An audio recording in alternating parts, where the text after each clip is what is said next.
So now we will discuss about process models. We have mentioned about two basic things, okay? Prescriptive process models, and we also mentioned about agile process models, right? Two process models we have mentioned. Now let us see what process models are available and what it deals with. So first we'll see some information about process models, and then we'll actually go for the process models. Okay? So maybe today we should be able to finish this part, and then we can go for the next part. So building computer software is an iterative social learning process. I hope you agree with this. It's a social learning process. Why? Because there is a team which is working together. The team is not aware of what software is to be built. So there is some person from the team who goes and talks with the stakeholders. So there is a social so collaboration is there between the team members and the stakeholders. So one of the team member goes, takes the requirements, comes back, discusses with his team and says, okay, we are having this kind of requirements.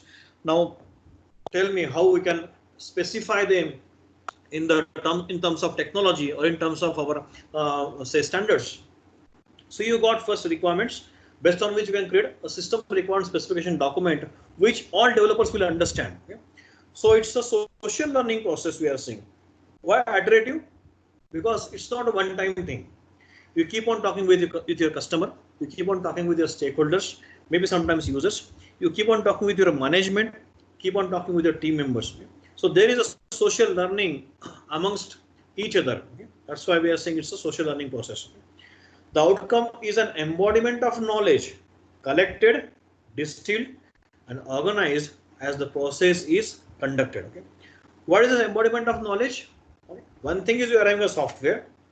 Other thing is you are having documentations. So that's the outcome. You are having a lot of documents which are created, and then there is a software also. So we have both things. Okay? So that's why we are saying it's an embodiment of knowledge collected. You collect the requirements. You collect the cost estimates, then you distill them, and then you organize, you plan activities, you plan your cost, you plan your resources, organize the working of the teams. So that's what you do. So it's as a process is conducted, software process will be conducted accordingly. So it's an embodiment of knowledge. So software process as a framework for the activities, actions, and tasks that are required to build high quality software. So we already mentioned that whenever having a software, it will follow some kind of a process, and within the process we have activities, actions, and tasks. Activities will provide us the broad objectives. Actions, so activities are our framework activities and umbrella activities. Don't forget this. As and when we say activities, we are having 5 umbrella activities which are performed irrespective of size of project, the effort that is involved in the building of a project, whatever technologies may be using, but these framework activities will be present. And then you have umbrella activities which will be like working in the background as such, okay, but they will be present. Okay? Then actions, every activity will have a set of actions which will provide us with some kind of a milestones. And then there are tasks which are smallest elements which are going to provide actual say deliverables, and then you can have a milestone, that is action is complete in that case. That's what we say by software process. So that's a generic process model. So as we mentioned, there is a software process and we have a framework. Okay?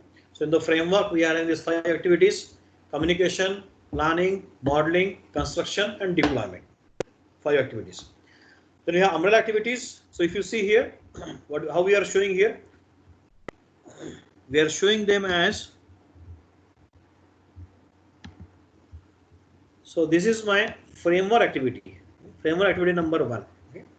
Framework activity number n. So I can have 1, 2, 3, 4 like this, different framework activities to perform. And then behind the screen, what you see is these are umbrella activities. Okay? These will be present throughout your software development process. Okay? And within the framework activities, you have actions. You have action number 1, 1.1 action. So it may be simple, maybe you can say, so my first framework activity is a communication activity. So I can have activity as communication, action number 1, 1.1. Okay, in 1.1 I can say talking with stakeholder 1. Then action number 2, 1.2 will be talking with stakeholder 2. Then next may be talking with customer as such. The next may be talking with some kind of a vendor. So I can have different kinds of actions Okay, actions in this part, and within which we have different kinds of tasks. Okay, so first I have activity, then action, and then task set. We'll see some examples of task set also. So there are work task, work products, quality assurance points, and project milestones, which will be present with every task set. So what I'm having here is I'm having an activity here. Within the activity, I'm having an action, and within the action, I'm having a task. Okay. So remember this. What do you call hierarchy?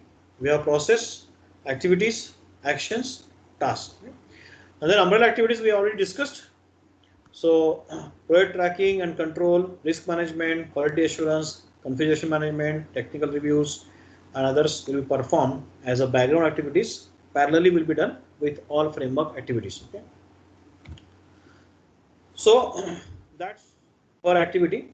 Now once we say we have process models, we have these 5 activities we mentioned, which will be part of any software project, irrespective of other things, what are parameters we have discussed earlier also. Now when you say that this process, when these 5 activities are there, how they are performed can form a kind of a flow. So one may say that I can do one activity after other activity, or I can have kind of an iteration. As we mentioned that building a software is a iterative social interaction process. So if that is the case, then I can have some kind of iterations.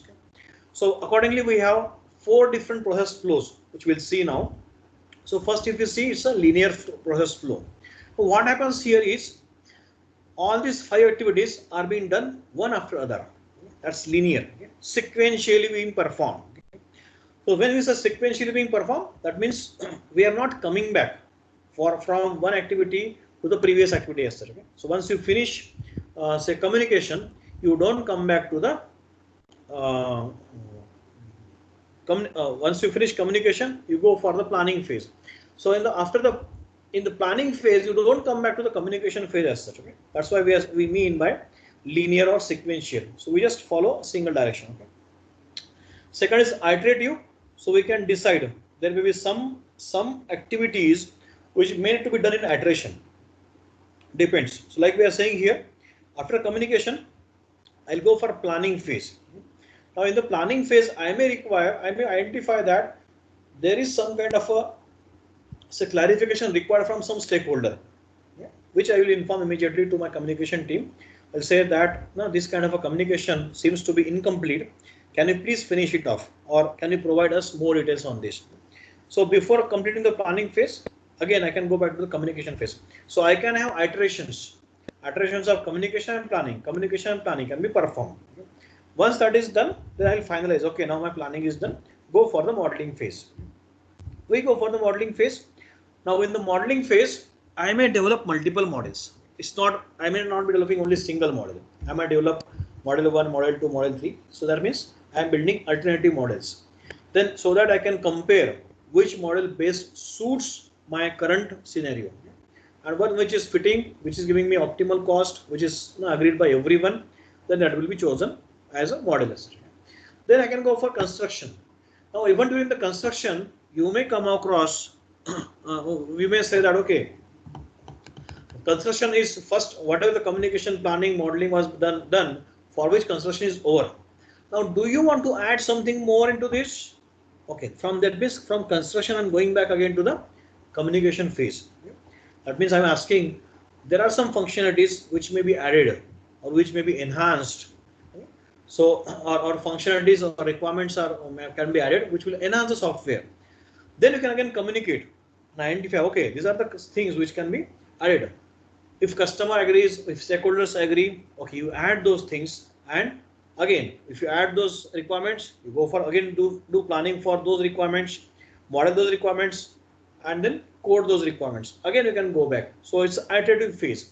And otherwise, we'll see one process model which will say that sometimes the software is so huge that you cannot build it in a single iteration as such. Okay? So what you do is you build some functionality, then add more functionalities, add more functionality, then be a huge software. Okay? So that way is iterative useful for building such kind of a softwares. Okay? That's iterative model. and once it is done, then you can go for deployment. Even before you add, so what we say is, if even the first iteration, when you go from, in the first phase itself, you say I go from I complete this activity from this to this, construction is done. So that means my one workable software is ready. One working software is ready. Now, if I want to add certain things, then only I go back here in the communication phase to say that, okay, I would like to add some more functionalities. If customer says, no, no, basic first working component is ready. Now you can add additional, requirements or additional functionalities. Then I can go for the second phase. And again, I will have the second working product. Okay, second working product will include the first one also. So first working product plus additional functionality, that gave me the second working product, which will be deployed. So this can also be performed in the iterative phase. That's the second process flow model. Next is evolutionary. This is kind of, one may say it's similar to your iterative. The difference here is, what we are doing is we are starting with, you can say, sequentially for one function or a set of functions. Then we deploy. Here we say we deploy. So we have first core product ready. Okay? And then again we go for the second set of functionalities. Okay? Then again we finish second set with the construction, and I have increment released.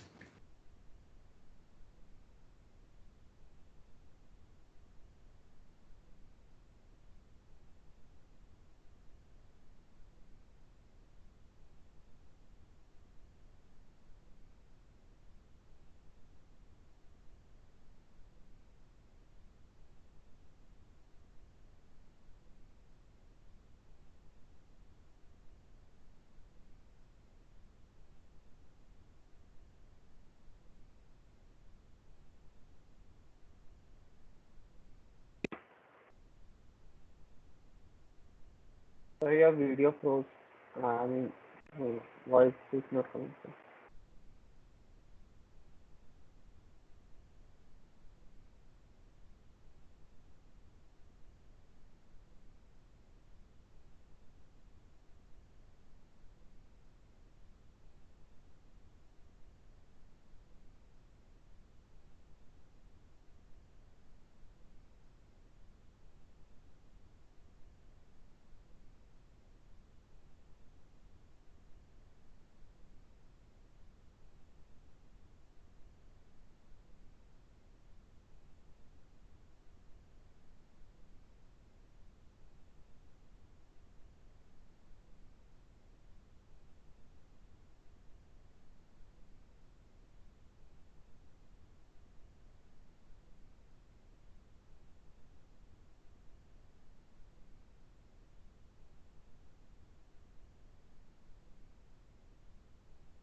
Sorry, my electricity supply was cut off.